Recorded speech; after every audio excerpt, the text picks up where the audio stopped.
बऱ्याचदा नूडल्स बनवताना त्याचा लगदा होतो. रेस्टॉरंटमध्ये जसे नूडल्स असतात त्या पद्धतीनं घरी नूडल्स होत नाहीत. तर या ठिकाणी काही टिप्स सांगितलेल्या आहेत नूडल्स एकमेकांना चिकटू नयेत म्हणून, मोकळे सळसळीत होण्यासाठी. चला तर मग रेसिपीला सुरुवात करूयात. नूडल्ससाठी लागणाऱ्या भाज्या कट करून घ्यायच्या आहेत.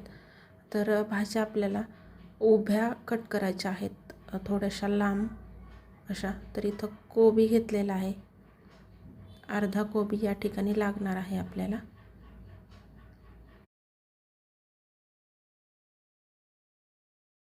अशा पद्धतीनं कोबी जो आहे तो आपल्याला कट करून घ्यायचा आहे.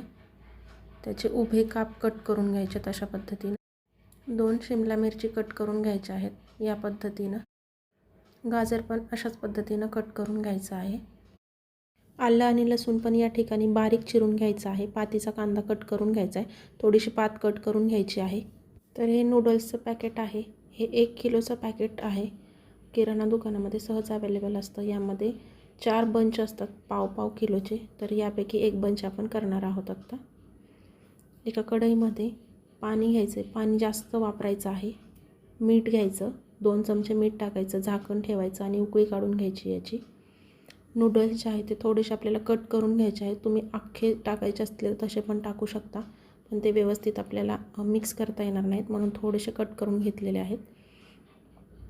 थोडंसं तेल टाकायचं यामध्ये. पाण्याला छान उकळी आली की हे नूडल्स सगळे टाकून घ्यायचे. त्याच्यानंतर नूडल्स टाकल्यानंतर 30 सेकंदानंतर थोडंसं स्टर करायचं आहे आणि एक 6 ते 7 मिनटामध्ये नूडल्स छान शिजतात. जास्त ओव्हरकुक करायचे नाहीत. अशा पद्धतीनं आपल्याला नूडल्स चेक करायचे शिजलेत का, ते शिजलेले आहेत व्यवस्थित. हे नूडल्स आपल्याला एका चाळणीवरती काढून घ्यायचे आहेत. पाणी सगळं टाकून द्यायचं आहे आणि थोडंसं उंचावरती ठेवायचं आहे आपल्याला हे, जेणेकरून वाफ सगळी गेली पाहिजे. थोडंसं थंड झालं की हे थंड पाण्याने स्वच्छ धुवून घ्यायचे परत नूडल्स, म्हणजे एकमेकांना चिकटत नाहीत. ही सगळ्यात महत्त्वाची टीप आहे. या ठिकाणी बघू शकता एकदम मोकळे झालेले आहेत नूडल्स.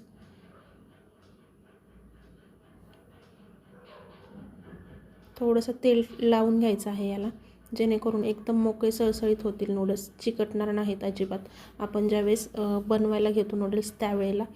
आता हे नूडल्स तुम्ही असेच ठेवू शकता आणि जसे तुम्हाला लागतील त्या पद्धतीनं तुम्ही ते बनवू शकता. म्हणजे पार्टी वगैरे असेल तर अशा वेळेला तुम्ही नूडल्स शिजवून ठेवू शकता, कारण एकदा नूडल्स शिजवून ठेवल्यानंतर जास्त वेळ लागत नाही बनवण्यासाठी.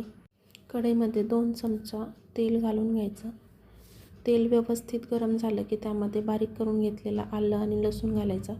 हिरव्या मिरच्या घालायच्या आहेत, 4 ते 5 तुकडे करून. पातीचा कांदा घालायचा, व्यवस्थित मिक्स करून घ्यायचं. त्यानंतर शिमला मिरची घालायची, गाजर थोडंसं ढवळून घ्यायचं आहे. हे भाज्या शिजवायच्या नाहीत, त्याचा क्रंच राहिला पाहिजे. कोबी टाकायचा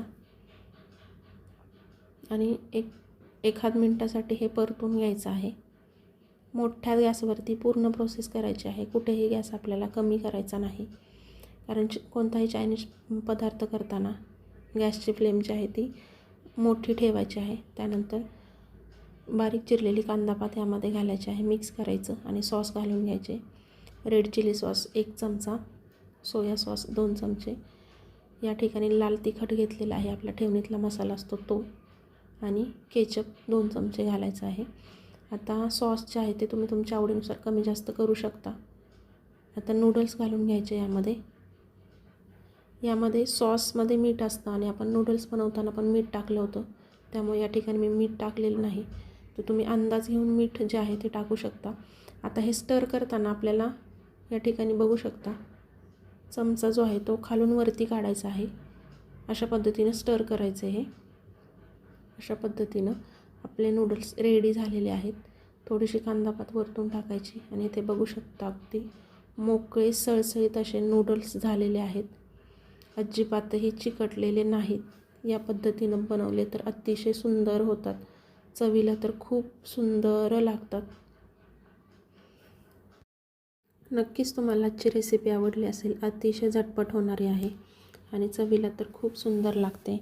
एकदा नक्की ट्राय करून बघा आणि तुमची रेसिपी कशी झाली कमेंट करून सांगा. व्हिडिओला लाईक करा, शेअर करा आणि चॅनलला सबस्क्राईब करा. पुन्हा भेटूया छानशा रेसिपीसोबत. तोपर्यंत बाय.